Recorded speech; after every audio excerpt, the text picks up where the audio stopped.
Fid-29 ta' Ġunju tal-1970 fi New York, l-Istati Uniti tal-Amerika, seħħet l-ewwel Pride March fid-dinja.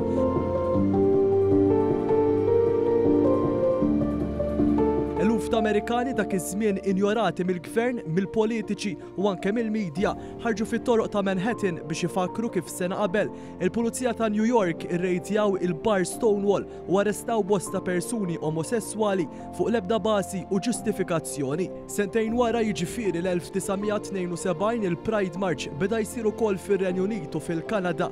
Minn dakinhar l-hawn pajjiżi oħrajn minn kull kontinent segwew fl-istess passi u organizzaw dik meqjusa bħala l-ġlieda għad-drittijiet indaqs.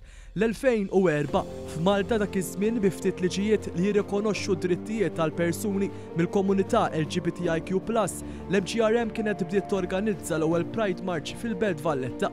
Minn dakinhar il-Pride March baqgħet issir ta' kull sena b'eluf ta' persuni mill-komunità LGBTIQ+ u anke mhumiex bdew jitolbu lill-gvern ta' dak iż-żmien biex jagħtihom aktar drittijiet, inkluż li jibda jirrikonoxxihom daqs kull ċittadin ieħor. Mill-2013 meta l-Partit Laburista ħajtmu tal-pajjiż fideħ dew ir-riformi kbar fil-qasam tal-ugwaljanza u l-persuni LGBTIQ+ waslu biex jingħatalhom dak li qabel kien biss ħolma. Fost l-oħrajn iddaħħal id-dritt tal-unjoni ċivili, iż-żwieġ indaqs u id-dritt li jiġu kkunsidrati wkoll għal adozzjonijiet bħal kull persuna oħra. Għaldaqstant biex anke jiġu ċċelebrati l-kisbiet kollha ta' Malta fil-qasam tal-ugwaljanza u drittijiet ċivili u dak li baqa' jinkiseb, ix-xahar id-dieħel pajjiżna se jospita l-Europe Pride wara li rebaħ dan id-dritt minn kompetizzjonijiet oħrajn internazzjonali. Minn barra li waħda mill-attivitajiet ewlenin se jkun il-Pride March, din l-okkażjoni se tkun imżewqa b'att attivitajiet mifruxin fuq numru ta' ġranet. Tkellemna ma' Clayton Merċieqa, wieħed mill-attivisti favur id-drittijiet tal-persuni LGBTIQ+ li rakkonta kif hu kien attenda l-ewwel Pride March li qatt sar f'pajjiżna.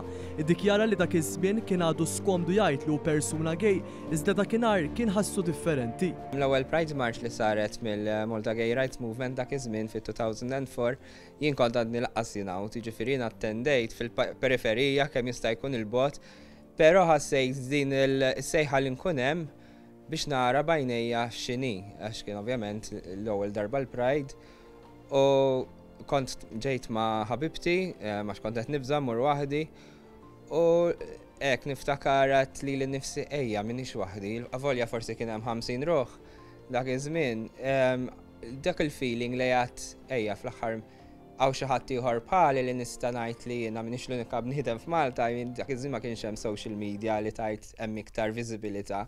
Merċieqa llum huwa miżżewweġ u għandu tifel għalilna l-importanza tal-Pride March. Opportunità li jfakkar kemm importanti d-diversità li qatt hemm xisir, li avolja Malta mxiet il-qudiem fejn jitlu liġijiet u drittijiet, xorta naraw persuni li għadhom mhux aċċettati mill-familji tagħhom, li għadna naraw kummenti ħżina ħafna u ta' mibeda u ta' firda lejn il-komunità LGBTIQ. Għal min jiġi Pride u għal min jara bajnejh xi esperjenza hija unika. U hija opportunità unika ta' kif wieħed jista' jħossu safe, ta' kif wieħed jista' jesprimi ruħu b'mod liberu. Illum il-ġurnata jiġi ċċelebrat f'għexieren ta' pajjiżi buħud igawdu minn drittijiet indaqs u oħrajn għadhom jiġġieldu biex jiksbu dawn id-drittijiet. Uħud mill-aħħar pajjiżi li ta' kull sena bdew jiċċelebraw il-Pride March hemm il-Peru, Ċipru u l-Indonezja. Il-Europe Pride se tkun festa ta' diversità f'pajjiżna u fost l-avvenimenti ewlenin se jkun hemm il-Pride March fis-16 ta' Settembru u wara l-kunċert b'xejn fuq il-fosos tal-Florjana mill-kantanta rinomata madwar id-dinja Christina Aguilera.